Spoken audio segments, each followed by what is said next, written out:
And now for one of the final and very important duties to present the NALEO President's Award. Established by NALEO's second president, Speaker of the New Mexico's House of Representatives, Raymond Sanchez.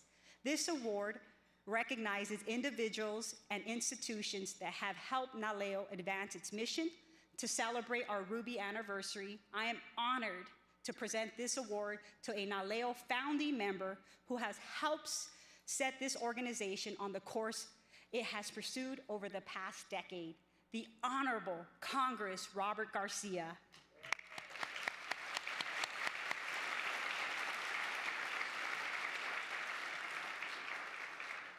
Congressman Garcia was born in New York and began his career in public service early in life, joining the Army's 3rd Infantry Division after graduating from high school.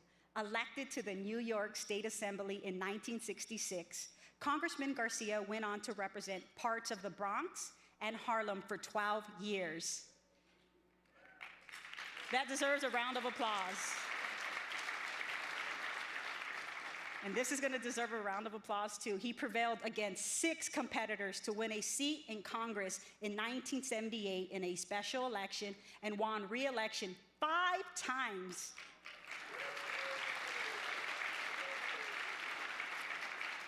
In each case with the support of more than 80% of the voters in his district. Congressman Garcia is a lasting legacy in Congress by taking on challenging causes, including the establishment of Martin Luther King Jr. Day as a national holiday and the opposition to the federal aid of the guerrilla fighters in Nicaragua, whose methods he found inconsistent with American values. Congressman Garcia also became one of the longest-serving chairmen of the Congressional Hispanic Caucus and played a pivotal role in NALEO's development during its early years. Throughout his career, he paved the way for men and women to follow in his footsteps. So please help me welcome NALEO's 40th Anniversary President's Award and honoree, a NALEO founding member, Congressman Robert Garcia.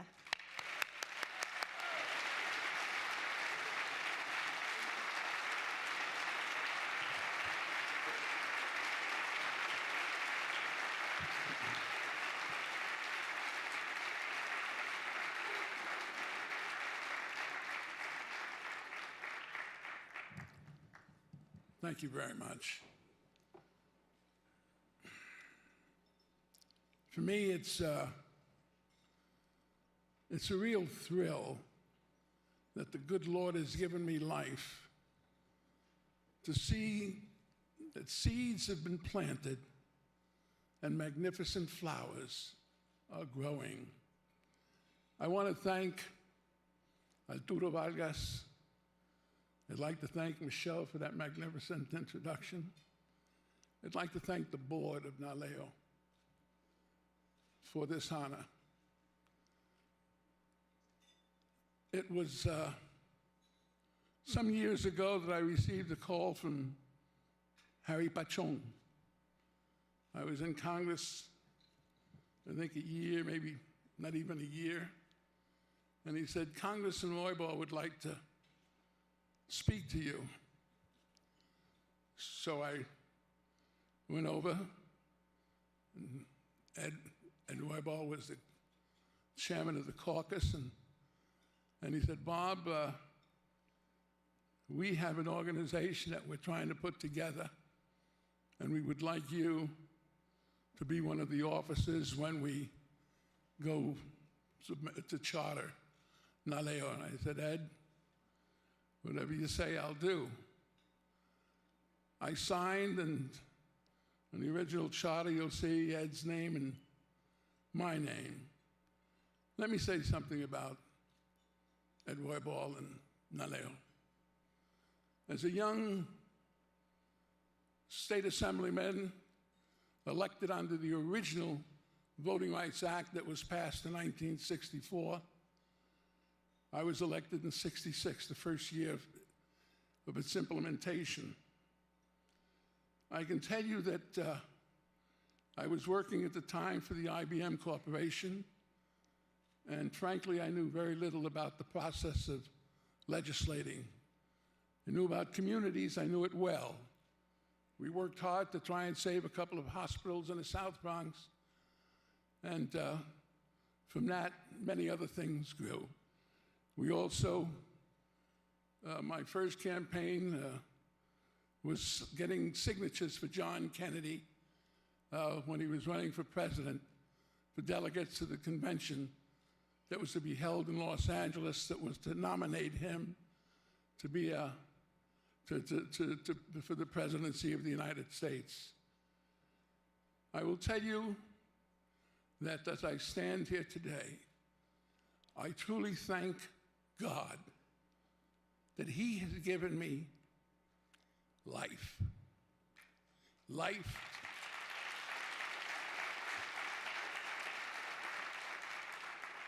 Life to be able to see how a community has grown and how it has flourished. If the Lord takes me home tomorrow, I can go in confidence that the work that was done by the few of us back in the 70s was work that was not in vain. Founders are only good as those who come after. Wheels are constantly invented, but the wheels have to be made better.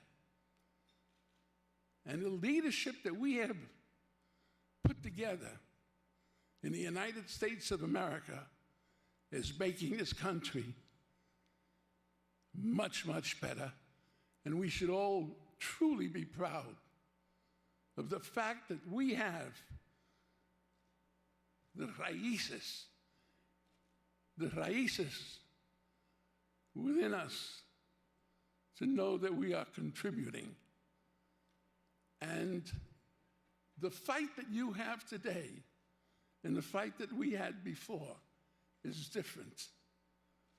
There are forces today, merchants of hate and fear, who use us as the soft underbelly to be able to generate popularity within a larger community of the United States. We cannot permit that to happen.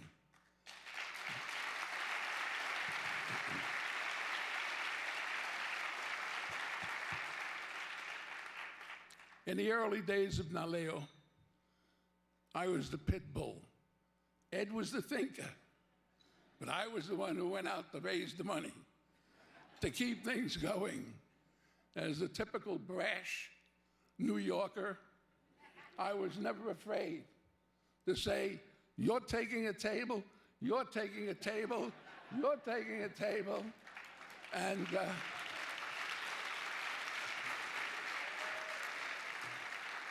we did not have the Toyotas. There were 4 or 5 of us. They didn't even know we existed.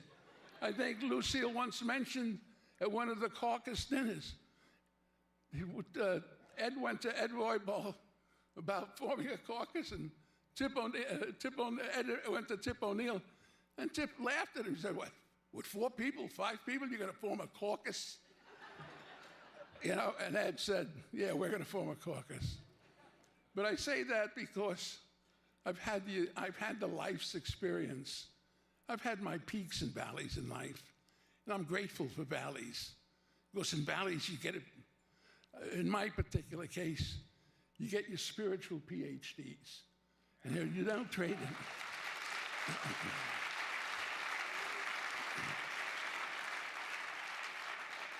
And there are about 5 or 6 things that we should be proud of as Hispanics. When I was introduced, they talked about the Martin Luther King bill. That bill had been locked up for 10 years in committee, and it was Hispanics that got it out. For the first time that bill went to the floor.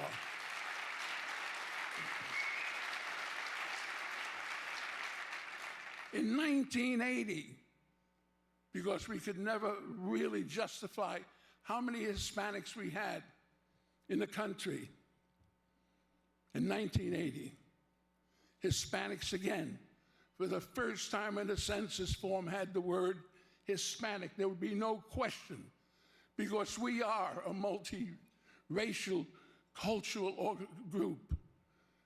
And so we had to define it very clearly, Hispanics. And I will tell you what happened with the 80 census. We had 5 members of Congress in 1980. After the 80 census was finished, we doubled to 10. Still not a lot, but 10. And from that point on, we have never stopped growing.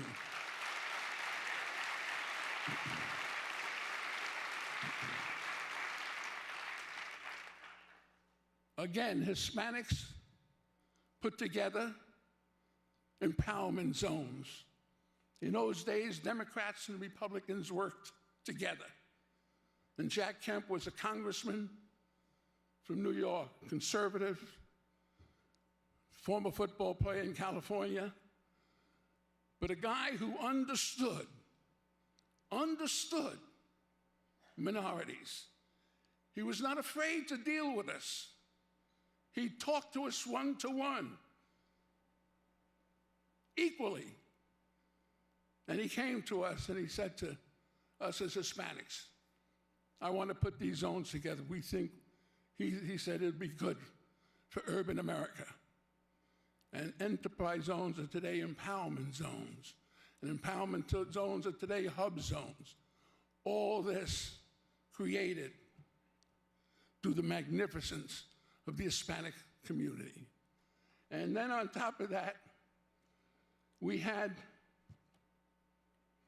the Civil Service Reform Act, where Ed Roy Ball and I sat with Jimmy Carter to include in the Civil Service Reform Act, to make certain in that Reform Act, that they would go out into minority communities to make certain that they understood that these tests were going to be made available and that they're all were equal.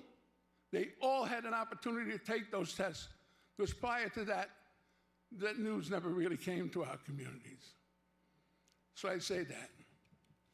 And I will sum up by saying this. I'm thrilled, especially tonight, that I have my family here with me. I have my son, my grandson, and my magnificent wife, Jane, my partner, my love.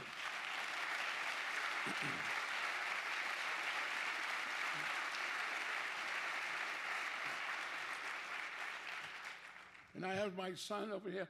And by the way, my grandson just graduated from Northwestern. And I told him, you put a suit and tie on, I want you to come tonight. And let me say this to all of you. Last year, he was fortunate.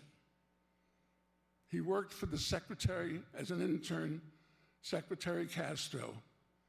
And you must have done something to him, Secretary, because now he wants to go into public life. So I don't know what you did, but whatever you did, it worked. And I've got another one who is the president of the College of State University in Albany, who's the president of the senior class, and he wants to get in, so you got a couple ready coming back at you. But to all of you,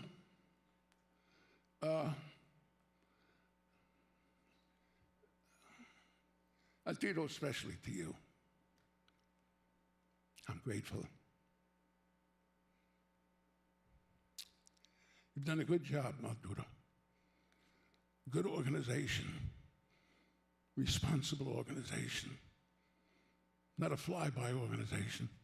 This organization will last and grow, and it'll grow because of your leadership. And I thank you that all of you have given me consideration tonight in front of my family. God bless you.